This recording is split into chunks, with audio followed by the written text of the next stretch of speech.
नमस्कार मेरे प्यारे दोस्तों, आप सब कैसे हैं? आई होप आप लोग अच्छे होंगे, मस्त होंगे और अपनी पढ़ाई ज़बरदस्त तरीके से कर रहे होंगे।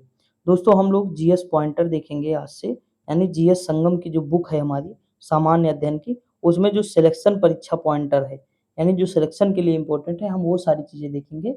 और ये बुक सभी एग्ज़ाम के लिए इम्पोर्टेंट है, आप कोई भी एग्ज़ाम लीजिए, इस बुक में हर उस एग्ज़ाम के क्वेश्चन आपको नज़र आएँगे। चाहे आरआरबी, एनटीपीसी का नाम लें आप, चाहे रेलवे का नाम लें, मतलब सॉरी रेलवे तो वही हो जाएगा, चाहे आप यूपी ट्रिपल एससी के कोई भी एग्ज़ाम, टेट वगैरह जितने भी हैं, सारे एसएससी के सभी एग्ज़ाम हो जाएँगे इसमें कवर, यूपी पीसीएस भी कवर हो जाएगा दोस्तों। तो जितने भी एग्ज़ाम आप तक आपके समझ में आएँगे, सारे इसमें हैं। अभी हम क्वेश्चन कराएँगे तो आप खुद ही देखेंगे कि ये क्वेश्चन इसमें पहला ही क्वेश्चन इसमें जो दिया है हिस्ट्री का, वो पेट 2022 में आया क्वेश्चन है दोस्तों। उसके बाद जो दिया है वो आरआरबी एनटीपीसी में आया है। तो इस तरह दोस्तों आप देखेंगे कि सारे क्वेश्चन मतलब इसमें दिए हुए हैं। लगभग मेरे ख्याल से 50,000 से कम क्वेश्चन नहीं होंगे दोस्तों। 700 प्लस पेज की बुक है, यानी 770 पेज के आसपास की बुक है। तो आप सोच सकते हैं कि कितना क्वेश्चन होगा, भरपूर है दोस्तों। इतना क्वेश्चन अगर आप कर लिए तो बहुत ज़्यादा है। मैं आपको ट्रिक भी बताऊँगा, कॉन्सेप्ट भी बताऊँगा, लॉजिक भी बताऊँगा, सारी चीज़ें बताऊँगा। बस आपको धैर्य बना के उस चीज़ों को सुनना होगा, समझना होगा, कुछ चीज़ें नोट कर लीजिएगा जो आपको ट्रिक बता रहा हूँ या कोई चीज़ ऐसी बता रहा हूँ तो नोट कर लीजिएगा। ठीक, तो अब हम शुरुआत करते हैं। पहले ये देख लेते हैं कि इसका मतलब जो है सिलेबस कैसे है, यानी सूची। दोस्तों देखिए अगर हम पढ़ने बैठेंगे तो ये सिलेबस पढ़ने में 10 मिनट लगेगा, क्योंकि इससे पहले मैं वीडियो बना रहा था, उसमें 10 मिनट केवल सिलेबस में लग गया, तो मैंने वीडियो को काट दी। मतलब अगर 10 मिनट में सिलेबस बताऊँगा तो क्या फ़ायदा दोस्तों? हम केवल डायरेक्ट एक्शन करेंगे, ठीक? एक्शन लेंगे डायरेक्ट, उसमें हम थ्योरी नहीं। देखिए अगर हम बात करें दोस्तों तो इसमें हिस्ट्री का कोई भी ऐसा टॉपिक नहीं है जो टच ना हुआ हो, यानी सभी से क्वेश्चन आए हुए हैं अलग-अलग एग्जाम में। दोस्तों देख सकते हैं आप पूरा हिस्ट्री इसमें कवर है। मध्यकालीन भारत में अगर हम बात करें तो आप पॉज़ करके देख लीजिएगा कि मतलब इसमें भी सारे टॉपिक कवर है। मध्यकालीन भारत के इतिहास में जितने भी टॉपिक हैं, कोई ऐसा टॉपिक छूटा नहीं जो ना कवर हो, सारा है। लास्ट में देखिए विविध भी है, यहाँ भी विविध है और उसके बाद अगर हम बात करें ऊपर दोस्तों, यहाँ जाएँगे तो यहाँ भी विविध है, यानी विविध भी कवर है। तो सोच सकते हैं कि कितना बेहतरीन आपको कंटेंट मिल रहा है। देखिए आधुनिक भारत की अगर बात करें तो जितने भी हैं आप देख सकते हैं, मुगल का राज साम्राज्य का पतन होता है, आधुनिक भारत की शुरुआत होती है 1707 से मानते हैं दोस्तों। क्यों? क्योंकि उस समय जो है औरंगज़ेब की मृत्यु हो जाती है, तो उनके 4 बेटे होते हैं, मुअज़्ज़म, आज़म, कामबख्श, मोहम्मद सुल्तान। मोहम्मद सुल्तान की मृत्यु उनके कार्यकाल में हो जाती है, 3 बेटे बचते हैं, उनमें अलग-अलग युद्ध होता है तो मुअज़्ज़म जीत जाता है और मुअज़्ज़म का ही नाम होता है बहादुर शाह फर्स्ट। तो बहादुर शाह फर्स्ट जो है पहला उत्तराधिकारी होता है औरंगज़ेब का जो बेटा होता है दोस्तों। तो वहीं से स्टार्ट होती है कहानी, बहादुर शाह फर्स्ट, फिर जहांदार शाह, फ़र्रुखसिया, ज़फ़ीरुद्दौला, मोहम्मद शाह, अहमद शाह। तो इस तरह क्रम बढ़ता हमारा जाता है और लास्ट में आते हैं बहादुर शाह ज़फ़र। उनको फिर 1857 की क्रांति के बाद रंगून भेज देते हैं, फिर वो बर्मा में जाते हैं, वहीं उनकी डेथ हो जाती है। उसके बाद जो सत्ता है भारत की वो किसके पास चली जाती है? तो जो ब्रिटेन की महारानी होती हैं उनका हो जाता है, तो प्रत्यक्ष शासन भारत में होना शुरू हो जाता है। इसलिए उसके बाद फिर चार्टर एक्ट नहीं आता है 1857 की क्रांति के बाद, उसके बाद आता है भारत शासन अधिनियम, समझ में कि नहीं? तो ये चीज़ है दोस्तों, इतना है, मतलब आधुनिक भारत शुरू हो जाता है, फिर 1947 में जाके ये कंप्लीट होता है। अगर हम बात करें दोस्तों तो इसमें सारे टॉपिक को दिए हुए हम सारे देखेंगे, आपको मैं बहुत सारे ट्रिक बताऊँगा, बहुत सारी लॉजिक बताऊँगा, तो उसकी आप टेंशन ना लीजिए, भरपूर होगा दोस्तों इसमें। बस ये है कि आपको पढ़ना पड़ेगा अच्छे से दोस्तों। मैं कोशिश करूँगा डेली 20-25 पेज मैं डेली करा दूँ आपको 1 घंटे में। 1 घंटे की वीडियो होगी, यानी 50 से 60 मिनट के बीच में होगी वीडियो और मैं सारी चीज़ें उसमें डिस्कस कर दूँगा। आज पहला दिन है, थोड़ा सिलेबस आप लोग देख लें कि कौन-कौन सी चीज़ें कवर हैं दोस्तों, तो ज़्यादा बेटर होगा। देखिए इसमें सारी चीज़ें कवर हैं, कोई चीज़ ऐसा नहीं जो नहीं छूटा है और आधुनिक भारत दोस्तों हमेशा मोस्ट इम्पोर्टेंट रहा है और रहेगा। वनडे के लिए 4-5 क्वेश्चन आराम से आ जाते हैं। मैं आपको बता दूँ, लेखपाल जो हुआ या यूपी ट्रिपल एससी पेट, जितने भी क्वेश्चन होंगे सारे इसमें आपको मिलेंगे, सारे इसी में मिलेंगे दोस्तों। यहाँ से लगा करके आधुनिक भारत और यहाँ जो पेज है, ये जो 70-80 पेज होंगे सारे इसी में कवर हैं, ठीक? तो देख सकते हैं 149 पेज में केवल हिस्ट्री है हमारी कवर, ठीक? लास्ट में देखिए विविध भी यहाँ भी दिया हुआ है। तो हिस्ट्री आप सोच सकते हैं कितना पीवाईक्यू होगा इसमें, आपके अंदाज़े से परे होगा। अगर हम भारत की बात करें तो इसका सब भारत में जितना भी चीज़ है, सारा भारत का भी दिया हुआ है। आप लोग देख लीजिएगा पॉज़ करके वीडियो, नहीं तो टाइम लगेगा मुझे, क्योंकि मैं बता चुका हूँ 10 मिनट लगेगा सिलेबस पढ़ने में। और उसके बाद ये सारी चीज़ें दी हैं, परिवहन वगैरह, कृषि, पशुपालन, विश्व के संदर्भ में ब्रह्मांड एवं सौरमंडल दिया है, अक्षांश एवं देशांतर रेखाएँ हैं। देखिए अक्षांश रेखाएँ, देशांतर रेखाओं में क्या अंतर दोस्तों? तो अक्षांश रेखाएँ हमें किसके बारे में अवगत कराती हैं? तो ये हमें जो है ठंडी-गर्मी यानी तापमान के बारे में बताती है अक्षांश रेखाएँ। कैसे दोस्तों? तो देखिए जैसे ये हमारा है मतलब पृथ्वी हो गई मान लीजिए, ये गोला पृथ्वी हो गया। ये 0 डिग्री अगर हम 0 डिग्री के पास में हैं दोस्तों, तो ये सीधी-सी बात गर्म प्रदेश होगा हमारा, गर्म क्षेत्र होगा, इसे हम उष्णकटिबंधीय बात करेंगे, उष्णकटिबंधीय 23.5 नॉर्थ हो जाएगा, 23.5 ये नॉर्थ होगा और इसके के नीचे साउथ हो जाएगा 23.5 ठीक? तो इसके बीच में उष्णकटिबंधीय है, यानी यहाँ पे गर्म क्षेत्र होगा। फिर जैसे-जैसे ऊपर हम बढ़ते जाएँगे दोस्तों, मतलब अक्षांश हमारी बढ़ती जाएँगी, 0 फिर 1, 2, 3, 4, 5 होते-होते यहाँ आएँगे लास्ट में 90 और लास्ट में ऊपर 90 जाएँगे, तो दोस्तों हमें ठंडी होगी। तो देखिए तापमान बता नहीं रहा ठंड।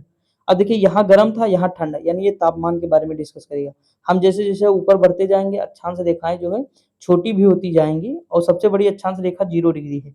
अक्षांश रेखाएँ जैसे-जैसे छोटी होती जाएँगी, हमें ठंडी का आभास होना शुरू हो जाएगा। तो ठंडी सबसे ज़्यादा इसीलिए तो ध्रुवों पे बर्फ जमी होती है, क्योंकि ये ठंडा प्रदेश होता है। तो ये हो गया हमारा अक्षांश के बारे में। अगर हम देशांतर की बात करें दोस्तों, तो देशांतर हमें समय के बारे में बताता है।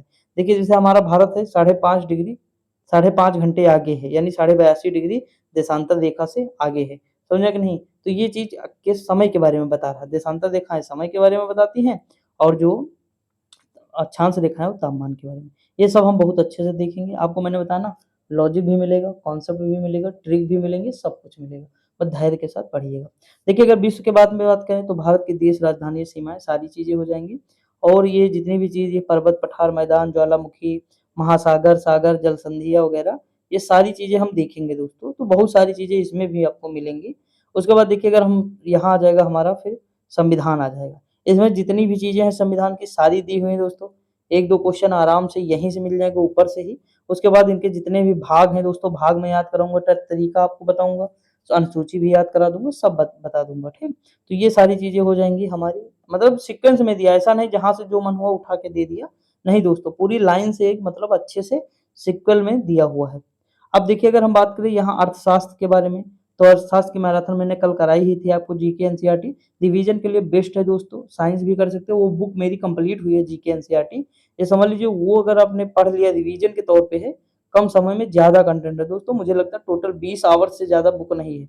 मतलब 20 घंटे में पूरी बुक है, अगर आप 2 घंटे डेली पढ़ेंगे ना 10 दिन में आपकी कंप्लीट हो जाएगी और एक बेहतरीन रिवीजन हो जाएगा आपका।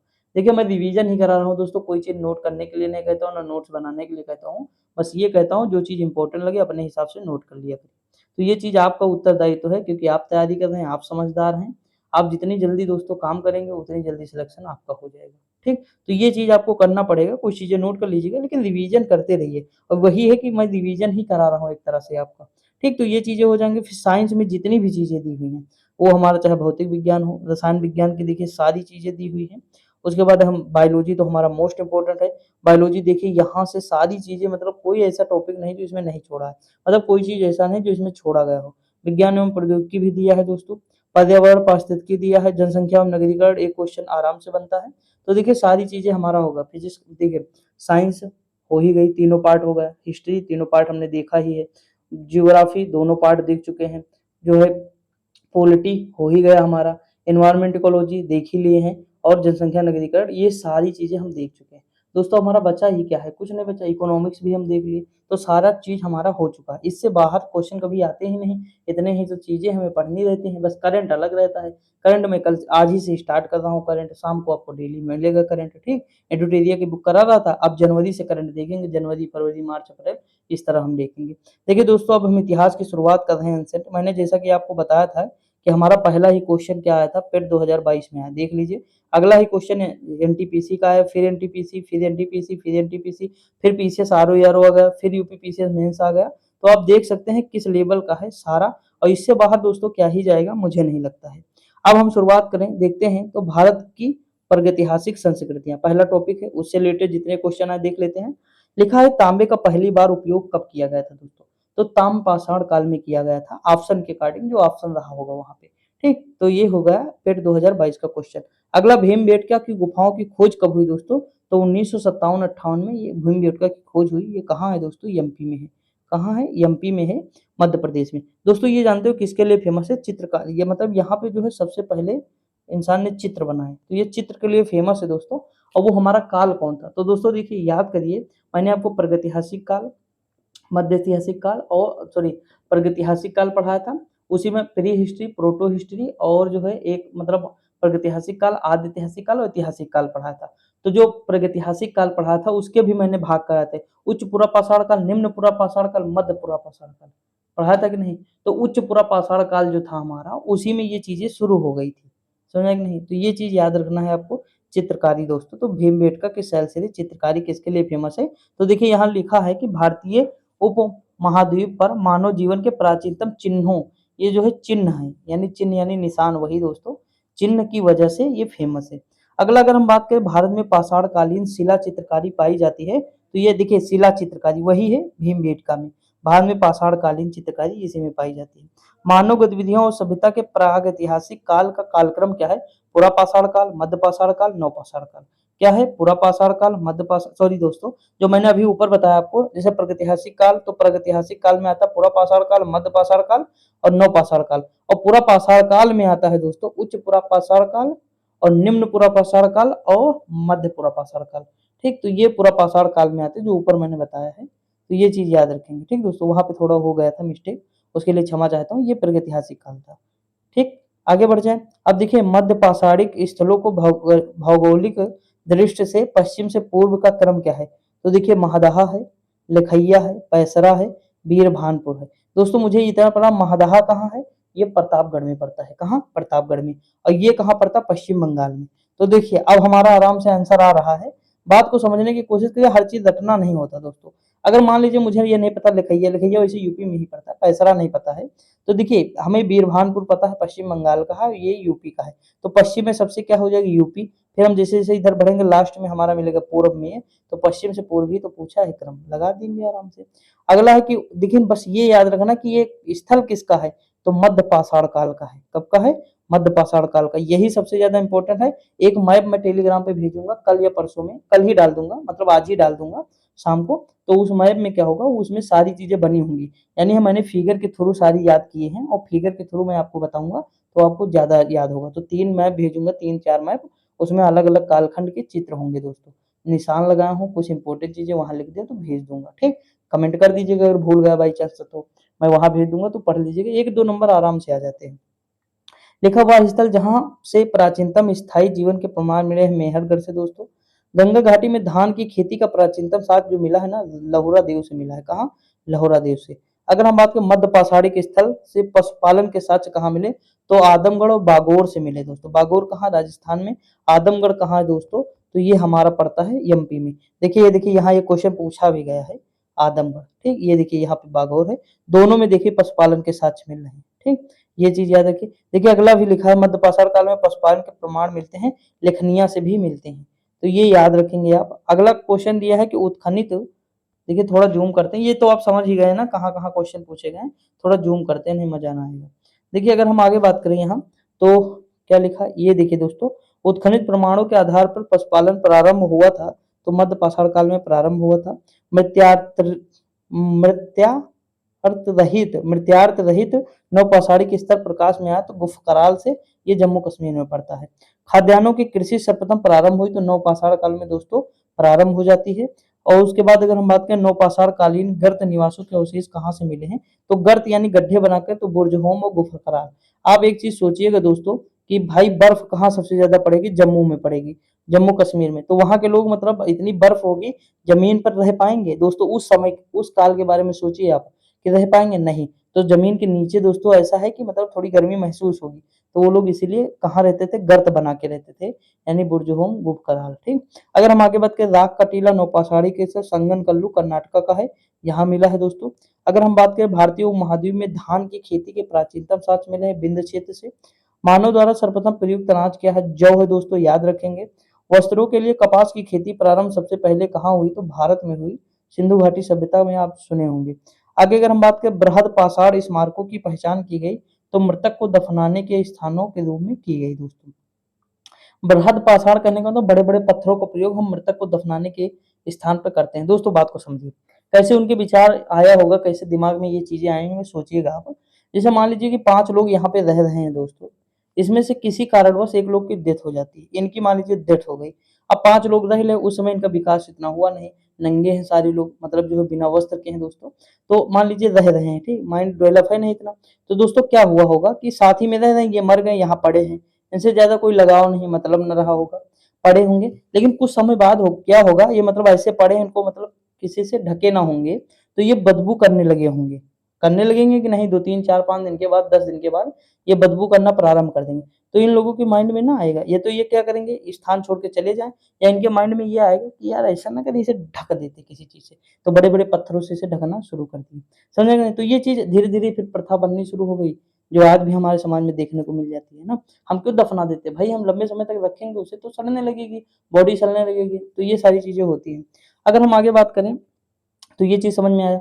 एक ही कब्र में 3 मानव, मैंने बताया था 3 मानव कंकाल अगर हम एक कब्र में दफनाएंगे तो उनका दम घुटने लगे, यानी दमदमा। देख लो दोस्तों, यहाँ पे लिखा दमदमा प्रतापगढ़ का है, ठीक। तो ये मतलब 3 मानव कंकाल, ये याद रखेंगे, बहुत बार पूछा, कई बार मैंने पीवाईक्यू कराए हैं। विंध्य क्षेत्र के वह शिलाश्रय जहां से सर्वाधिक मानव कंकाल मिले हैं वो लिखैया है दोस्तों। सबसे ज्यादा मानव कंकाल कहाँ से मिले? लिखैया, यानी लाखों मिले हैं, लिखैया लाखों। इस तरह हम याद करें, सर्वाधिक मानव कंकाल यानी मान लीजिए लाख मिले हैं।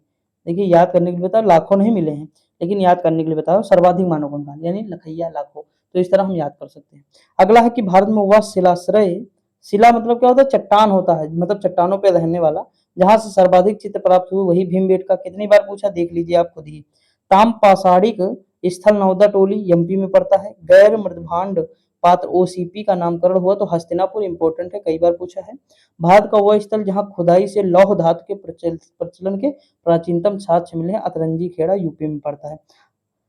ताम्र अस्म यानी तांबे और जो है अस्म मतलब पत्थर, तांबे और पत्थर के काल में महाराष्ट्र के लोग मृतकों के शरीर को फर्श के नीचे रखकर दफनाते थे, उत्तर से दक्षिण। दो आज भी हमारे यहाँ फेमस है, हम उत्तर से दक्षिण ही हमारे यहाँ दफनाते हैं, ठीक। ये चीज है। अगला है कोपेनहेगन संग्रहालय की सामग्री से पाषाण, कांस्य और लौह युग की त्रियुगीय विभाजन किसने किया? तो थॉमसन ने किया। अगला है भारत में प्रथम पुरापाषाणिक उपकरण की खोज करने वाले रॉबर्ट ब्रूसफोर्ड थे। कौन? एक भूगर्भ वैज्ञानिक थे दोस्तों। ये ताम पाषाणिक स्थल नवदा टोली का उत्खनन किया था एच डी संकालिया ने। कई बार पूछा, इंपोर्टेंट भी है दोस्तों, याद रखेंगे। नवदा टोली है कहाँ? एमपी में। अभी ऊपर क्वेश्चन पूछ भी लिया है, ठीक। भीमबेटका की गुफाएं प्रसिद्ध है शैलचित्र के लिए। आप बताइए, हम एक पेज अभी केवल किए हैं दोस्तों, कितना किए? एक पेज। ये भीमबेटका से 5 क्वेश्चन आ चुके हैं। आप सोच सकते कितना इंपॉर्टेंट हमारे लिए। आर्ट एंड कल्चर में भी कई बार पूछा है। आगे अगर हम बढ़े, दमदमा नामक स्थल कहाँ है? ये मतलब किससे संबंधित? तो मध्य पाषाण काल से। दमदमा, महदहा, ये सब जो है मध्य पाषाण काल से संबंधित है। भीमबेटका पुरा पाषाण काल का एक प्रसिद्ध स्थल है, भारतीय राज्य में स्थित है, तो एमपी में। वही फिर इसीलिए पूछ लिया, इंपॉर्टेंट है। प्राचीन भारतीय इतिहास के काल में मिट्टी के बर्तनों का पता लगाया नवपाषाण काल में लगाया था, यानी नवपाषाण काल में दोस्तों हाथ मतलब हाथ के द्वारा जो है मिट्टियों के बर्तन बनाना शुरू कर दिए थे लोग। अगला पूर्व ऐतिहासिक स्थल, मिट्टी की सतहों पर खुर के निशान यानी हुक मार्क्स के रूप में मवेशी का पालन यानी महागाड़ा, तो वहां से मिला है दोस्तों। मवेशियों के पालन का पुरातात्विक प्रमाण कहाँ से मिला है? महागाड़ा। अगर हम आगे बात करें प्रारंभिक मनुष्यों द्वारा उपयोग किए जाने वाले माइक्रोलिथ से, तो पत्थर क्या हो जाए? माइक्रोलिथ मतलब छोटे पत्थर, यानी छोटे छोटे पत्थरों का उपयोग। ये शुरू जब होता है दोस्तों, ये मध्य पाषाण काल में शुरू हो जाता है। मैं बताऊंगा अभी आगे, जैसे थोड़ा बढ़ूं तो कहानी मैं आपको ये बताता हूँ, तो उससे कई सारी चीजें आपकी क्लियर हो जाएंगी। अगर हम बात करें भारत में पुरातात्विक महत्व का एक पूरा पाषाण स्थल है, वो हुनासांगी लिखा है, यानी होसंगी भी होता है दोस्तों, हुनासांगी है। ये शायद कर्नाटका का है, लेकिन ये नाम जो है यहाँ पे दोस्तों वो शायद गलत लिखा, हुनासांगी नहीं होगा, हुसांगी होगा। क्या होगा? हुसांगी। मैंने हुसांगी ही पढ़ा है दोस्तों, हुनासांगी तो नहीं पढ़ा है, लेकिन देख लीजिए कोई दिक्कत नहीं। इंग्लिश और हिंदी ट्रांसलेट करने में अंतर हो जाता है। सेल्ट एक नौपाषाणिक कालीन जो है इस ये क्या है? तो ये एक उपकरण है सेल्ट दोस्तों। अगर प्रागैतिहासिक काल के पहले युग को क्या कहा जाता है? पुरापाषाण काल। मैंने अभी बताया कि प्रागैतिहासिक काल के मतलब जो है पहले युग को क्या कहते हैं? पुरापाषाण काल। फिर इसके 3 भाग होते हैं, उच्च पुरापाषाण काल, मध्य पुरापाषाण काल, निम्न पुरापाषाण काल। अगर हम बात करें पुरातात्विक स्थल पर गर्त आवासों के प्रमाण है, तो बुर्जहोम में गर्त आवास अभी मैंने बताया, गुफकराल और बुर्जहोम, ये कहा? जम्मू कश्मीर का। क्यों बनाए? थोड़ा रीजन भी दे दिया। आगे बढ़े, मेहरगढ़ नौपाषाण काल की बस्ती पाकिस्तान के प्रांत बलूचिस्तान में स्थित है। पुरातात्विक स्थल जो इनाम गांव है महाराष्ट्र में पड़ता है दोस्तों, कई बार पूछा है यार, ये सब रट जाना चाहिए आपको। अगला है कि पुरातात्व कोलडिहवा कहाँ? यूपी में पड़ता है दोस्तों। अगर प्रागैतिहासिक स्थल में होमो इरेक्टस नामक झोपड़ी पाई गई हथनोरा से, दोस्तों मोस्ट इंपोर्टेंट है, हथनोरा से प्रागैतिहासिक भारतीय स्थल में होमो इरेक्टस मानव की खोपड़ी पाई गई तो हथनौरा एमपी से दोस्तों मिली है। अब देखिए एक चीज मैं आपको बताऊँ, यहाँ देखिए पुरातात्विक स्थल कई बार मिलान करने को पूछता है वर्तमान स्थल। जैसे देखिए नेवासा ये मतलब महाराष्ट्र का है, ईसमपुर कर्नाटका का है, डिडवाना तो झील भी है, आप जानते हैं राजस्थान का शहर है, गुड़ियाम गुफा तमिलनाडु। अब देखिए दो कितने इंपॉर्टेंट है दोस्तों, एक ईसमपुर एक ये दो नए हैं, नोट कर लीजिए खटाक से। यही तरीका है पढ़ने का, जब कोई चीज नई नजर आए जो अलग है उसे नोट करना है, ठीक। तो ये चीज है आपको करना पड़ेगा। अब हम देखिए मैं आपको बता दूं प्रागैतिहासिक काल, मध्य पाषाण काल, नवपाषाण काल, मतलब सॉरी पूरा पाषाण काल, मध्य पाषाण काल, नवपाषाण। देखिए दोस्तों जो पूरा पाषाण काल था उस समय हिम युग था। क्या था? हिम युग था। बहुत ज्यादा मात्रा में भारत में बर्फ जमी हुई थी, समझे कि नहीं। तो अब दोस्तों देखो भारत मतलब जब बर्फ बहुत ज्यादा जमी है तो लोग मैदानी इलाके में आने की कोशिश करेंगे दोस्तों। और दूसरी चीज ये हो जाएगी कि भाई बर्फ जब ज्यादा है तो खाने के लिए क्या होगा? कंदमूल, फल, यही सब होंगे थोड़े बहुत। थोड़े बहुत जो है जानवरों का शिकार कर सकते हैं, बहुत ज़्यादा नहीं लेकिन थोड़े बहुत हो सकते हैं। तो खाने के लिए क्या था? शिकार एवं आखेटक, यानी हम शिकार और आखेटक यानी संग्रह कर सकते। मान लीजिए किसी एक जानवर को मारे, उसे कई दिन तक रख सकते हैं क्योंकि बर्फ है, तो मतलब इतनी जल्दी तो वो होगा नहीं, गर्मी है ही नहीं, तापमान कम है, हिमयुग है, तो मतलब कोई चीज़ सड़ेगी नहीं, तो लंबे समय तक हम उसे खा सकते हैं। समझ कि नहीं? फल-फूल जो होंगे पेड़-पौधे पे वो हम खा लेंगे। तो क्या होगा मतलब शिकारी हो गया, फल-फूल खाता था, ये सब काम करते थे पूरा पाषाण काल। धीरे-धीरे क्या होता है डेवलप होना शुरू हो जाता है, हिमयुग जो है हिम पिघलना शुरू हो जाती है, मतलब मौसम एक अनुकूल होना शुरू हो जाता है। जब मौसम अनुकूल होता है, बर्फ पिघलना शुरू हो जाती है, तो सीधी-सी बात छोटे-छोटे जीवों का विकास होना शुरू हो जाता है। मछली वगैरह का भी विकास होना शुरू हो जाता है। अब देखिए पहले क्या था, पूरा पाषाण काल में बड़े-बड़े पत्थरों का हम प्रयोग करते थे, पूरा पाषाण काल, यानी प्राचीन पाषाण काल यानी जो बड़े-बड़े प्राचीन पत्थर होते थे उनका प्रयोग करते थे। फिर मध्य पाषाण काल, यानी हम मध्य वाले पत्थर यूज़ करना शुरू कर दिए। अब देखिए हम छोटे-छोटे पत्थरों का उपयोग करना शुरू कर दिए शिकार के लिए दोस्तों, ठीक। अब जब छोटे-छोटे पत्थरों का उपयोग कर रहे हैं तो सीधी बात तीर बाण भी हम बनाना शुरू कर देंगे, चिड़िया को मारना शुरू कर देंगे दोस्तों, मछली को पकड़ने के लिए कर देंगे। तो इस तरह कई छोटे-छोटे पत्थरों का उपयोग करना शुरू कर देंगे मध्य पाषाण काल में। तो जब हम मध्य पाषाण काल में छोटे-छोटे मतलब इसका प्रयोग करना शुरू करेंगे तो सीधी-सी बात है छोटे यानी माइक्रो, लघु माइक्रो, लिथ यानी पत्थर। तो मतलब छोटे पत्थरों का प्रयोग के कारण ही मध्य पाषाण को क्या कहते हैं? माइक्रोलिथ एज कहते हैं। समझे कि नहीं? तो ये चीज़ है। फिर उसके बाद नवपाषाण काल जब आता है तो मानव का जीवन ही पूरी तरह से बदल जाता है। तो मानव बहुत कुछ करना शुरू कर देता है, खेती भी करना शुरू कर देता है। देखिए खेती की धारणा कैसे आई, मैं आपको ये भी बता देता हूँ थोड़ा। देखिए मान लीजिए कि कोई लेडीज़ है वो प्रेग्नेंट थी, यहाँ पे है, मैंने 1-2 बार बताया है शायद। देखिए यहाँ पे है, मान लीजिए वो घर में रहेगी, सीधी-सी बात शिकार करने कौन जाएगा? उसके हस्बैंड, दादा-परदादा ये लोग जाएँगे। या मान लीजिए किसी के दादा बहुत ज़्यादा बीमार रहते हैं, तब लेडीज़ यहीं पे रुकेगी, भाई देख-रेख करेगी उनका ना, करेगी कि नहीं? या बूढ़े-बुजुर्ग कोई है घर में बहुत ज़्यादा बीमार है, वो रहेगा। तो वो अपने आस-पास की अगर है मान लीजिए वो रह रही है वर्तमान में, तो अपने आस-पास के पेड़-पौधों को देखेगी दोस्तों, और देखेगी मतलब कि उग रहा है 3 महीने में इससे हो रहा है, फिर धीरे-धीरे उसका अंदाज़ा लगेगा, अच्छा ये उग भी रहा है। तो मतलब वहीं से उसके माइंड में डेवलप होना शुरू हो जाएगा खेती के बारे में सोचना। तो ये सारी चीज़ें नज़र आएँगी, ठीक? तो ये चीज़ हो जाएगा, थोड़ा कॉन्सेप्ट था मैंने बता दिया। अब हम आगे बढ़ते हैं, अब हम देखते हैं सिंधु घाटी सभ्यता दोस्तों। देखिए थोड़ा टाइम ले रहा हूँ क्यों? क्योंकि 1-2 दोस्त मेरे कहे कि सही से थोड़ा पढ़ा देना, तो इसीलिए टाइम ले रहा। देखिए इसमें भी पेट का पहला ही क्वेश्चन पेट 2022 में आया। देख लीजिए अपने हिसाब से देख लीजिए, कोई मतलब वो देखिए इसमें सब दिया यूपी 83 कंप्यूटर ये पेट फिर आया है, जूनियर इंजीनियर आया है, ग्राम विकास अधिकारी भी आया है दोस्तों आप देख सकते हैं आरआरबी एनटीपीसी मैंने कहा ना सारे एग्जाम को कवर करेगा। एग्जाम का कोई नाम लीजिए क्वेश्चन यहाँ हाजिर है।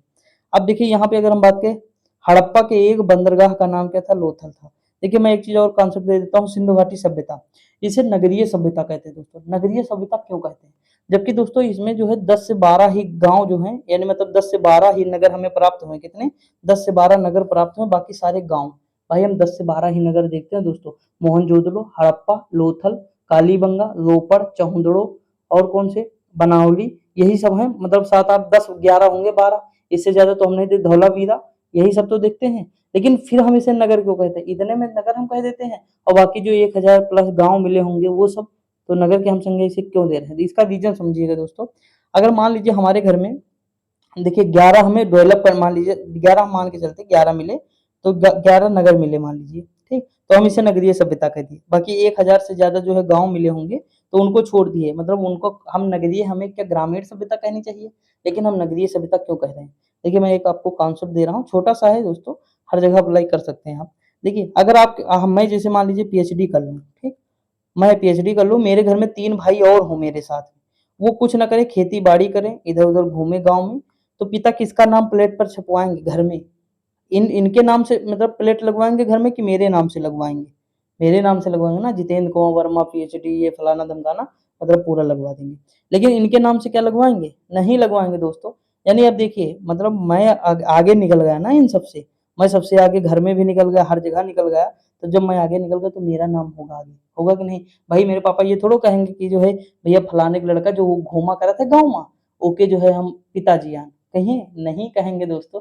किसके नाम लेंगे? भैया वो जो पीएचडी किए ना उन्हीं के, मैं मतलब वो हमारा बेटा ही है, मतलब इनका नाम लेंगे, इनका नहीं लेंगे। तो वही हाल यहाँ है कि जब हमारा कोई मतलब जैसे क्षेत्र डेवलप हो जाता है, हम उसकी बात, भाई नेता लोग कभी जिसका विकास नहीं हो उसकी बात करेंगे क्या? नहीं करेंगे। जिसका विकास किए हैं वो उसी की बात करेंगे। और इतना नुकसान हो जाए, मैं कहता हूँ 10% फायदा हो, ठीक, किसी नेता के विकास से, या मतलब देश को 10% फायदा हो किसी नेता के विकास से, 90% नुकसान हो रहा हो, वो 90% की बात कभी नहीं करेगा, 10% को आगे हमेशा लाएगा, हमेशा। तो ये चीज़ आप आग बगल गाँव-वाँव हर जगह देखेंगे दोस्तों, ये चीज़ अक्सर होती है, ठीक? तो इसीलिए सिंधु घाटी सभ्यता को क्या कहते हैं? नगरीय सभ्यता कहते हैं। आई होप समझ में आया। अब हम आगे बढ़ते हैं। देखिए दधेरी एक पर्वतीय हड़प्पीय स्थल है, कहाँ का है? पंजाब का है। सिंधु सभ्यता में निर्यात किया जाता था तो सूती वस्त्र का किया जाता है, ठीक? आगे हम बढ़ें। हड़प्पा सभ्यता के दौरान डांसिंग गर्ल यानी नर्तकी की कांस्य प्रतिमा बनाने के लिए तकनीकी इस्तेमाल होती है मोम लोपी ढलाई। यानी दोस्तों जो मोम लोपी ढलाई होती है ना, आप देखेंगे, इससे अच्छा नाम है इसका इंग्लिश में दोस्तों, देख लीजिएगा, मुझे मतलब मिस कर रहा हूँ मैं। तो उसी वैसे की जाती थी। अगर हम बात करें हड़प्पा काल का, वह नगर जो 3 भागों में धौलावीरा दोस्तों, 3 भागों में बटा था दोस्तों, ठीक? धौलावीरा। अच्छा इसे याद कैसे करेंगे? सबसे कठिन काम ना दोस्तों कि धौलावीरा को याद करें। तो देखिए कुछ इस तरह याद कर लीजिए कि जो वीर लोग होते हैं ना वो बटे नहीं होते हैं दोस्तों, बिल्कुल नहीं बटते हैं। समझ में आया कि नहीं? यानी 3 भागों में जो बटे हैं, तो ये देखिए वीर लोग नहीं बटते हैं।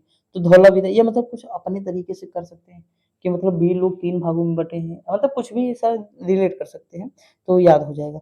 सिंधु घाटी सभ्यता से संबंधित स्थल नहीं है तो पाटलिपुत्र नहीं है। अब पाटलिपुत्र सीधी सी बात मगध से संबंधित दोस्तों। मोहनजोदड़ो का अगर हम बात करें, इसका अर्थ होता है माउंट ऑफ द डेड, यानी मृतकों का टीला है। कपास का उत्पादन करने वाले पहले थे तो सिंधु के लोग थे दोस्तों। अगर हम आगे बात करें, हड़प्पा सभ्यता के एक हिस्से लोथल की खुदाई किसने की? एसआर राव। दोस्तों देखिए राव लगा है ना, राव, आप देखेंगे नेवी वगैरह में राव वाव, मतलब मैं देखिए मैं कैसे याद किया दोस्तों, मैं ये पर्सनल बता रहा हूँ, मैं खुद का है, मैं इसीलिए आपको बताने की कोशिश कर रहा हूँ। देखिए दिल पर नहीं लेना कोई चीज़। देखिए मैं इस तरह याद किया, जैसे मैंने देखा कि राव मतलब जो जिनके पीछे राव लगता है, कुछ भी लग गया राव, मुझे नाम एग्जैक्ट नहीं पता है, मान लीजिए किसी का राव लगा, तो राव लोग मतलब थल सेना में ज़्यादा जाते हैं राव लोग। तो राव लोग अगर थल सेना में ज़्यादा जाते, बस हमें हो गया काम हमारा। ऐसा राव यानी थल यानी लोथल। तो इस तरह हमने याद कर लिया इसे, ठीक? आपका मन हो तो कर लीजिएगा, नहीं मन है छोड़ दीजिए, ऐसे याद कर लीजिए। अगर हम आगे बात करें तो सिंधु सभ्यता में घोड़े की अस्थियों के अवशेष कहाँ से मिले? सुरकोटदा से। कहाँ से मिले? सुरकोटदा से घोड़ों के अस्थियों के साक्ष्य मिले। और दांत कहाँ से मिले? लोथल से। अगला है सिंधु घाटी सभ्यता के समय पर शिल्प निर्माण के लिए सीप प्राप्त की जाती थी नागेश्वर से। सिंधु सभ्यता का स्थल पंजाब में स्थित है रोपड़ दोस्तों। रोपड़ कहाँ स्थित? पंजाब में। भाई अगर हमारी जॉब नहीं लगेगी तो हम रो पढ़ेंगे, रो पढ़ेंगे, यानी जॉब यानी पंजाब, रो पढ़े यानी रोपड़। आगे अगर हम बात करें, हड़प्पा की अधिकांश जो है मोहरे, हड़प्पा की अधिकांश मोहरे नामक एक प्रकार मुलायम पत्थर से बनी होती। दोस्तों स्टेराइट याद रखिएगा, हड़प्पा की जो अधिकांश मोहरे स्टेराइट की बनी होती थी, मतलब ये इंपॉर्टेंट है, याद रखेंगे, कई बार पूछा है। देखिए तीनों क्वेश्चन एनटीपीसी और आरआरबी 22 में ही पूछे गए हैं दोस्तों, बात को समझ सकते हैं कितना इंपॉर्टेंट है। आगे बढ़ जाए, अगला क्वेश्चन धौलावीरा, ये कहाँ है? तो गुजरात में है दोस्तों धौलावीरा। धौलावीरा एक पुरातात्विक स्थल है, किस समाज में जुड़ी है? सिंधु घाटी सभ्यता से जुड़ा है। मोहनजोदड़ो में पाया जाने वाला विशाल अन्नागार, विशाल स्नानागार एक विशाल आयताकार टैंक है, आयताकार टैंक है दोस्तों। वर्ष 1920-21 के आसपास नदी के किनारे खुदाई के दौरान हड़प्पा सभ्यता मिला। हड़प्पा सभ्यता दोस्तों मिला रावी के किनारे। देखिए रावी यानी रवि जो है ना वो सब कुछ हड़प लेता है दोस्त। मेरा एक दोस्त है रवि, देखिए वीडियो देखिएगा तो मुझे कॉल करके कहेगा जितेंद्र बाबू सुधर जाओ।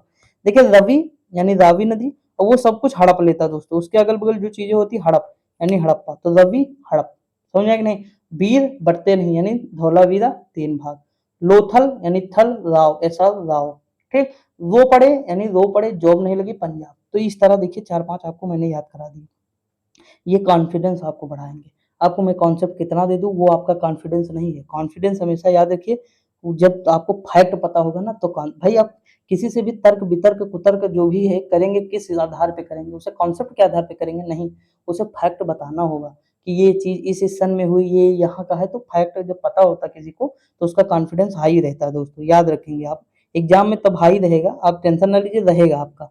देखिए मोहनजोदड़ो तो सिंध हो जाएगा दोस्तों स्थल।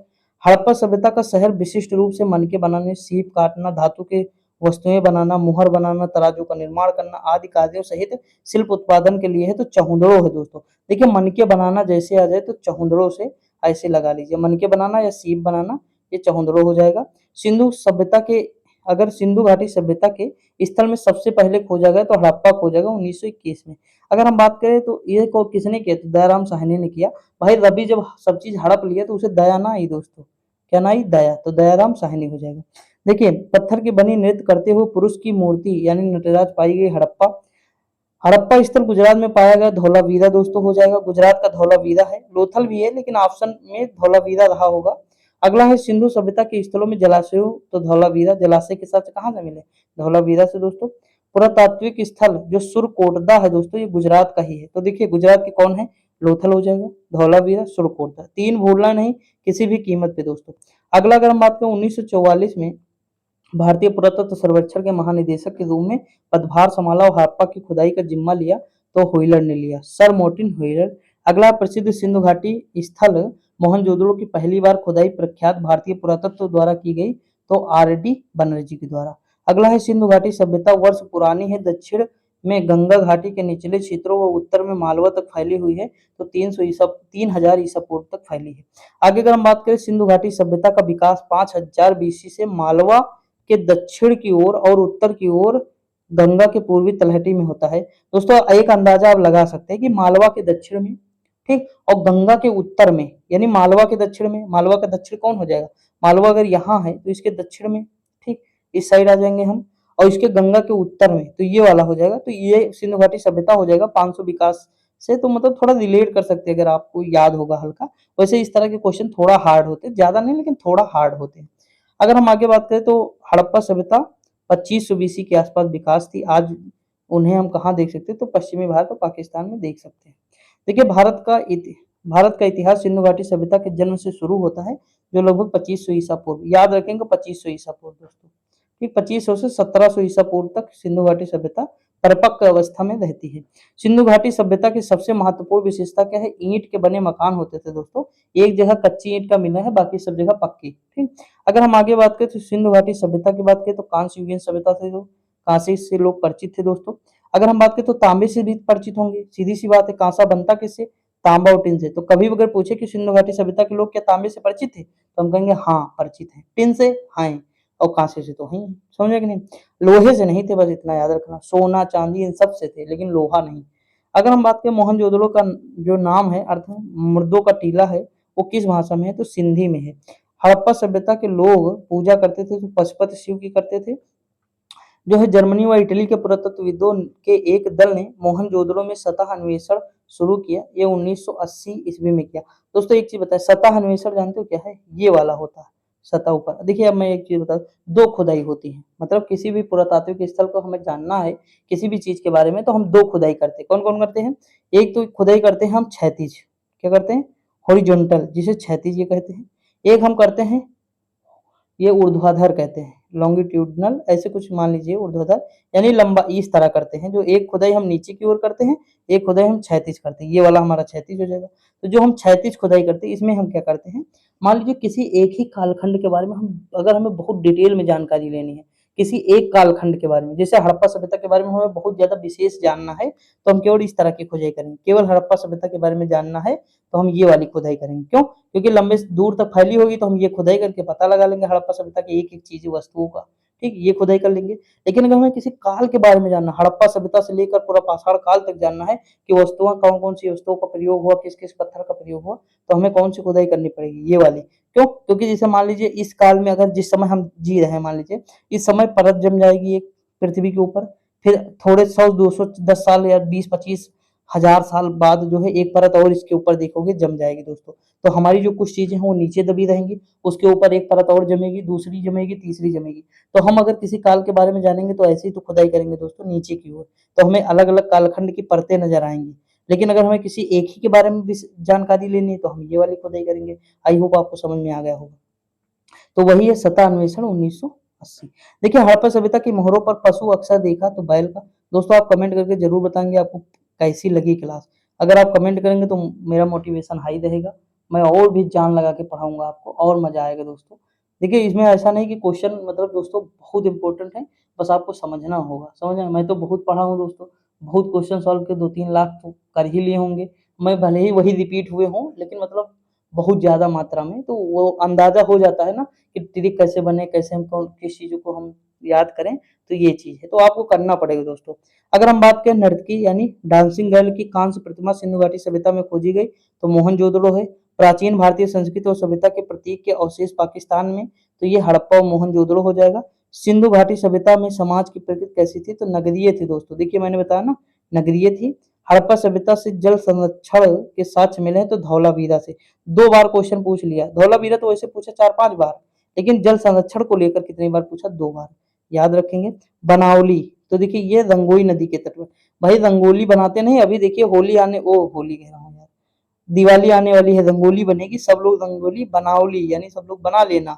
बनावली तो रंगोली यानी रंगोई, और बनावली यानी बनावली नदी। ठीक, समझ में आया कि नहीं, तो याद कर लीजिएगा। दोस्तों देखिए 25,000 क्वेश्चन तो केवल मैंने जीएस पॉइंटर की तरह केवल पीसीएस के कराए, केवल पीसीएस 25,000 क्वेश्चन। बुक पढ़ी है, देख सकते हैं आप। देखिए यही तो है, आप वो देखते नहीं है। अंकित भाटी सर की 11,000 क्वेश्चन की सामान्य ज्ञान की बुक कराया दोस्तों, अलग अलग सब कुछ, वो भी देख लीजिए। तो मतलब आप देखेंगे तो लाख 1 लाख से ज्यादा क्वेश्चन तो हमने ही यूट्यूब पे करा दिया अपने, मतलब और ज्यादा ही करा दिया। इतना मैंने कराया है, जो मैं कराऊंगा एग्जाम तक, इतने अगर आप कर लिए ना तो बहुत है दोस्तों। आप देखेंगे तो मुझे तो लगता है नहीं जीएस कहीं जाएगी बच के, क्योंकि इतना करा दिया हूँ। और इतनी तो ट्रिक मैंने कम से कम 10,000 से ज्यादा बता दी होंगी। देखिए अगर बात करें हड़प्पा सभ्यता का स्थल मांडी जो है भारत के किस राज्य में है, तो उत्तर प्रदेश में है दोस्तों। देखिए मांडा नहीं है, मांडा जम्मू कश्मीर में चेनाब नदी के तट पर। ठीक, ये क्या है दोस्तों, ये मांडी है। क्या है, मांडी। मांडी कहाँ, यूपी में। इसीलिए एग्जामिनर दे दिया, देखिए पीसीएस में दिया। बच्चा क्या करेगा, तुरंत देखिएगा मांडी मारेगा खटाक से, जम्मू कश्मीर ऊपर है ऑप्शन होगा, जम्मू कश्मीर मार के निकल लेगा। वो कहेगा वाह मेरा तो सही होगा, जैसे घर पे आएगा तैसे तो गलत हो जाएगा। ठीक, तो ये चीज समझिएगा। सिंधु घाटी सभ्यता के पूरा स्थल से नाव के चित्र मिले हैं दोस्तों, तो ये मोहनजोदड़ो और लोथल दोनों जगह से मिले, याद रखेंगे। आगे बढ़ते, टाइम देखें दोस्तों, बहुत ज्यादा कोई दिक्कत नहीं, हम करेंगे। आगे देखिए मोहनजोदड़ो से प्राप्त पशुपति शिव की प्रसिद्ध मुहर पर किस पशु का अंकन नहीं है, तो सांड का नहीं, याद रखेंगे। हड़प्पा संस्कृति के पूर्वी सीमांत का निर्धारण करता है, तो आलमगीरपुर करता है। देखिए इस तरह बना लीजिए। पूरब में कौन है, आलमगीरपुर है, हिंडन नदी है। मांडा चेनाब नदी है, जम्मू कश्मीर में है। दक्षिण में सुतका कोह है, दास नदी पर है। ठीक, सुतका गैंडोर भी मिलेगा, सुतका कोह भी मिलेगा, तो ज्यादा टेंशन न लेना। और यहाँ पे कौन सा मिलेगा दोस्तों, तो प्रवरा नदी के तट पर कौन सा है, दैमाबाद है। प्रवरा नदी के तट पर क्या है, दैमाबाद। ठीक, कौन सा स्थल है, दैमाबाद है। और प्रवरा नदी किसकी सहायक है, तो गोदावरी की सहायक है। कभी कभी प्रवरा नदी नहीं दिया रहता, गोदावरी दिया रहता है, तो याद रखेंगे दोनों। ठीक, कि प्रवरा किसकी, गोदावरी की सहायक, तो प्रवरा या गोदावरी दो में से एक हो तो मार दीजिएगा। अब हम देखिए यहाँ पे हो ही गया हमारा ये। अब देखिए मरण पट्टिका पर उत्कीर्ण सिंह युक्ति देवता की कृत क्या कहाँ से मिली, लोथल से। हाथी दांत का पैमाना मैंने अभी ऊपर बताया था। हाँ देखिए घोड़े की अस्थियां कहाँ मिली, सुरकोटदा से। हाथी दांत का पैमाना कहाँ से मिला है, लोथल से। हड़प्पा का उत्खनन करने वाला प्रथम पुरातत्वविद जो इसके महत्व को समझ रहा था, वो जॉन मार्शल थे। देखिए सिंधु सभ्यता शब्द का प्रयोग सबसे पहले किसने किया, तो जॉन मार्शल ने किया। सिंधु सभ्यता पर प्रकाश डाला था, तो पुरातत्व संबंधी खुदाई ने डाला था। सिंधु सभ्यता से संबंधित केंद्र जो उत्तर प्रदेश में स्थित है, आलमगीरपुर एवं हुलास है, और एक मांडी भी है, याद कर लेंगे। ठीक, अगला क्वेश्चन दिया, हड़प्पा सभ्यता स्थल लोथल स्थित है, गुजरात में स्थित है। हड़प्पीय संस्कृति के संदर्भ में शैलचित स्थापत्य के प्रमाण मिले हैं, धौलावीरा से मिले हैं दोस्तों। अब देखिए इंपॉर्टेंट है ना, नोट कर सकते हैं इस तरह के क्वेश्चन। अगला है, एक जुते हुए खेत की खुद मतलब एक जुते हुए खेत की खोज की गई थी, तो कालीबंगा से की गई थी। अगला है कि भारत का सबसे बड़ा हड़प्पन जो है पूरा स्थल कौन है, दाखीगढ़ी हरियाणा में है दोस्तों इस समय वर्तमान में। अधिक अधिसंख्य हड़प्पा स्थल स्थित सिंधु घाटी सभ्यता। मूर्ति पूजा का आरंभ होता है पूर्व यानी प्री आर्यन। हड़प्पा संस्कृति की मतलब आर्य जो आए हैं तो उससे पहले होता है, क्योंकि कहने का मतलब है कि मूर्ति पूजा की जो है कहीं ना कहीं देखते हैं, हड़प्पा सभ्यता में भी देखते हैं, और आज भी दोस्तों हमारे यहाँ प्रचलित। देखिए कोई भी चीज जो है बंद नहीं होती पूरी तरह से। ठीक, वो कहीं ना कहीं आज भी प्रचलित हमें नजर आएगी। दोस्तों अगर हम बात करें हड़प्पा संस्कृति की जानकारी का प्रमुख स्रोत क्या है, पुरातात्विक खुदाई है, क्योंकि हम लिप उसकी पढ़ भी नहीं सकते। हमें मिली तो है लेकिन हम पढ़ नहीं पाते हैं, तो एक ही आधार क्या बचता, पुरातात्विक खुदाई। अवेस्ता हुआ, ऋग्वेद में समानता है। अवेस्ता जो है ना ईरान का ग्रंथ है दोस्तों। आगे अगर हम बात करें तो भारत में कपास के सबसे मतलब कपास की खेती का सबसे पहला साक्ष्य मिला है मेहरगढ़ से। हड़प्पा का वह स्थान जहाँ पर मिट्टी के हल की आकृति मिली, बनावली। तो भैया बनावली ना, तो यहाँ से मिट्टी का हल भी मिला है दोस्तों। तो देखिए खेत भी बनावली दोस्तों, खेत को भी गाँव कहते हैं ना, खेत बनाया कि नहीं, यानी बनाया का मतलब बोने लायक बनाया कि नहीं, तो बोने लायक बनावली। तो इस तरह मतलब याद कर सकते हैं, तो मिट्टी के हल। अगला वह स्थल जहाँ से 100 पेटिका यानी ताबूत के प्रमाण मिले, हड़प्पा से। भारत में स्वतंत्रता के बाद सर्वाधिक संख्या में हड़प्पाई स्थलों की खोज हुई, तो गुजरात में हुई दोस्तों। इस स्थान पर पुरातत्वविदों को 5 उंगली कुत्तों और 12 सिंहों के सींग के अवशेष प्राप्त हुए हैं बुर्ज होम से। इंपॉर्टेंट है दोस्तों, देखिए कहाँ पूछा गया, एसएससी सीपीओ 2019 में पूछा गया क्वेश्चन।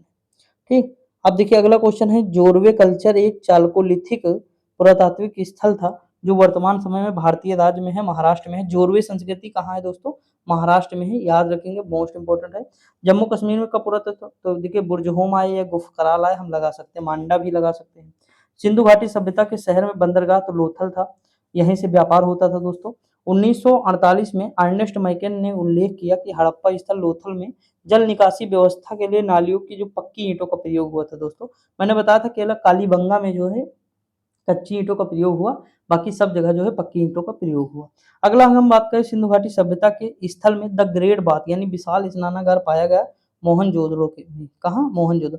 देखिए मोहन के पास क्या था दोस्तों, नहाने का बहुत बड़ा जो है विशाल स्नानागार था, नहाने का बहुत बड़ा, उसके पास टब या कुछ भी कर सकते हैं, मोहन के पास विशाल विशाल स्नानागार था। ठीक। अगला दिया हड़प्पा सभ्यता का स्थल जो मतलब यहाँ है दोस्तों अफगानिस्तान में, तो सुर्तगुई है दोस्तों, याद रखेंगे। एक और है, अभी आगे मिलेगा, मेरे माइंड में नहीं है इस समय। सुर्तगोई है, एक और था, 2 हैं बस केवल अफगानिस्तान के। ठीक, तो याद रखेंगे, अभी आगे आएगा तो मैं बता दूंगा। मोहनजोदड़ो में मिले महा स्नाना को परत चढ़ाकर जलरोधी बनाया, तो चारकोल, प्राकृतिक जो चारकोल था उसे जल अवरोधी बनाया गया दोस्तों, मतलब उसके अंदर न जाए, वो उसी में भरा रहे पानी। अगला हम बात करें तो लगभग 2500 साल पहले सिंधु नदी को ईरानियों द्वारा इंदोस कहा गया दोस्तों। ठीक। आगे अगर देखिए सा को वो हा बोलते थे दोस्तों, इसीलिए दहमाबाद नामक प्रागैतिहासिक स्थल, मैंने बताया दहमाबाद कहाँ, महाराष्ट्र का। देखिए जो व्याख्या किया ऊपर यहाँ नजर भी आ रहा है, शहर हड़प्पा स्थल संबंधित धौलावीरा। हड़प्पा सभ्यता के लोगों को वर्तमान राजस्थान, तो राजस्थान का जो खेतड़ी है किसके लिए फेमस है, तांबे के लिए। आगे अगर हम बात करें हड़प्पा सभ्यता में खुदाई से टेराकोटा हल मॉडल, यानी जो मिट्टी थी ना उसे पकाया जाता था, तो बनावली से ही मिलता था। ठीक। मिट्टी के बर्तन के से कुछ बनावली। अगला 1990 में धौलावीरा से खुदाई हुई, तो किसने किया, तो देखिए मैं ये है रविंद्र सिंह बिष्ट। दोस्तों देखिए एक और मतलब बिष्ट तो हो ही गए, और वहाँ मतलब एक और शहर, एक और स्थल था धौलावीरा, मतलब वो बिष्ट, मतलब ये देखिए ऐसा नहीं कि एक जगह एक ही लोग खुदाई किए, कई जगह कई लोग खुदाई किए, लेकिन हमें वो ऑप्शन से जाना पड़ेगा किसने कहाँ किया। देखिए मैं इसके बाद में जो है एक तरीका निकालूंगा ट्रिक वाला, तो उसमें मैं सारी चीज़ें एक लाइन से आपको करा दूंगा, ताकि जब एग्जाम में कोई क्वेश्चन आ जाए बाई चांस तो हमारा गलत ना हो। देखिए ये तो याद रखना है ना, धौलावीरा का क्या है, आर रविंद्र सिंह बिष्ट। अगला दिया है कि धौलावीरा और लोथल की प्राचीन हड़प्पा बस्तियां वर्तमान भारतीय राज्य कहाँ, गुजरात में है। अगर हम बात करें हड़प्पा स्थल पर हल रेखाओं के निशान खोजे गए हैं कालीबंगा से। मेसोपोटामिया भाषा नहीं थी, तो सुमेरियन। हड़प्पा सभ्यता के स्थल पाकिस्तान में नहीं है, तो सोर्तगुई। आगे अगर हम बात करें हड़प्पा कालीन स्थल रंगपुर भारत के राज्य में स्थित है, गुजरात में दोस्तों। और अगला दिया हड़प्पा घाटी, सॉरी, सिंधु घाटी सभ्यता के घरों में कमरे आमतौर पर एक के पास बने होते थे, आसपास तो आंगन के आसपास। हड़प्पा संस्कृति की अग्निवेदियां पाई गई, तो लोथल में दोस्तों पाई गई। अनेक विद्वान ऐसा मानते हैं कि टिग्रिस यूफ्रेटस घाटी के मेसोपोटामियाई लोग सिंधु घाटी सभ्यता को कहते हैं, मेलुहा कहते हैं दोस्तों। ठीक। आगे अगर हम बात करें, ये इंपॉर्टेंट है दोस्तों, मेलुहा। देखिए अगर बात करें हड़प्पा सभ्यता के अन्य शहरों के विपरीत धौलावीरा शहर को 3 भागों में, ऊपर देखिए थे 3 भागों में बांटा गया, प्रत्येक भाग विशाल पत्थर की दीवारों से घिरा था। हड़प्पा स्थल हरियाणा में राखीगढ़ी मिला है। अगला है हड़प्पा सभ्यता की प्रसिद्ध नृत्य करती हुई मूर्ति डांसिंग गर्ल जो बनाई गई थी कांसे से। दोस्तों देखिए हमें 2-3 बार मतलब वही क्वेश्चन लगभग लगभग रिपीट, दैमाबाद अभी नदी बता, परवरा नदी। देखिए खुद देखिए कि मिल रहा कि नहीं, जैसे ये देखिए यहाँ पे ऑप्शन में केवल एक ही दैमाबाद रहा होगा, हड़प्पा स्थल मार देंगे हम फटाक से।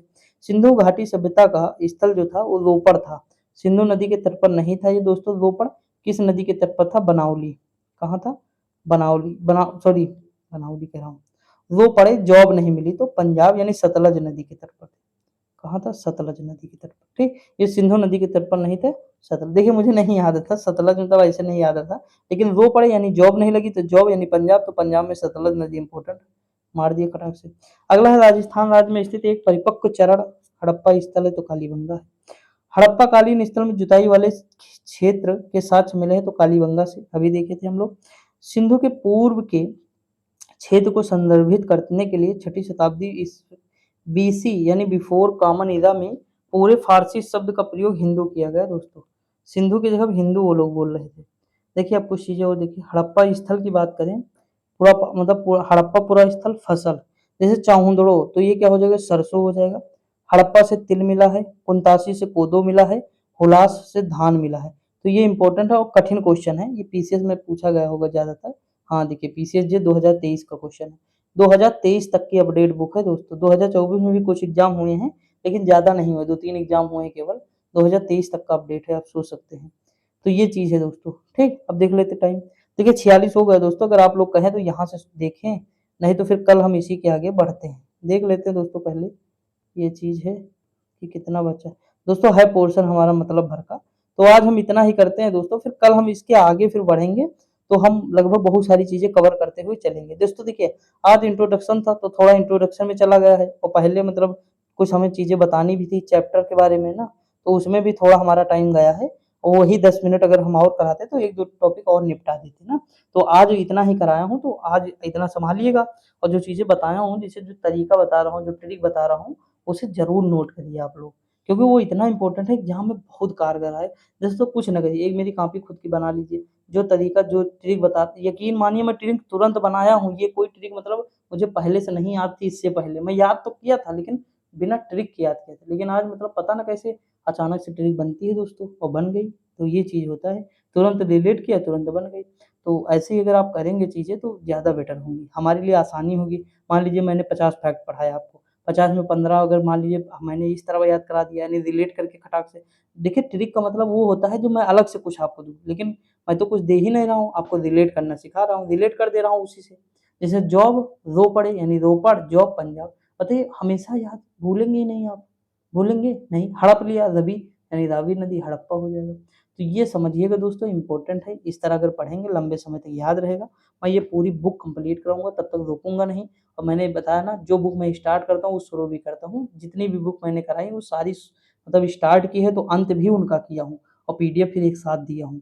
तो आप पढ़िए, टेलीग्राम से जुड़िए, शेयर करिए, और कमेंट और लाइक दोस्तों कर दीजिएगा। इतनी मेहनत करता हूँ आप ही के लिए, रात के 1 बज गए हैं दोस्तों लेकिन वीडियो बना रहा हूँ। तो ये चीज़ आप कर सकते हैं, लेकिन कोई दिक्कत नहीं, बाकी चीज़ें आपको मिलती रहेंगी। करंट आज से मिलेगा, उसे जरूर देखिए। आरआरबी एनटीपीसी के लिए बुक करा ही रहा हूँ, वहाँ थ्योरी बताऊंगा, यहाँ आप क्वेश्चन करेंगे तो ज़्यादा बेटर होगा। तो दोनों चीज़ को फॉलो करिए, पढ़िए, मस्त रहिए, खुश रहिए। मिलते हैं अगली वीडियो में, तब तक के लिए जय हिंद, गुड नाइट।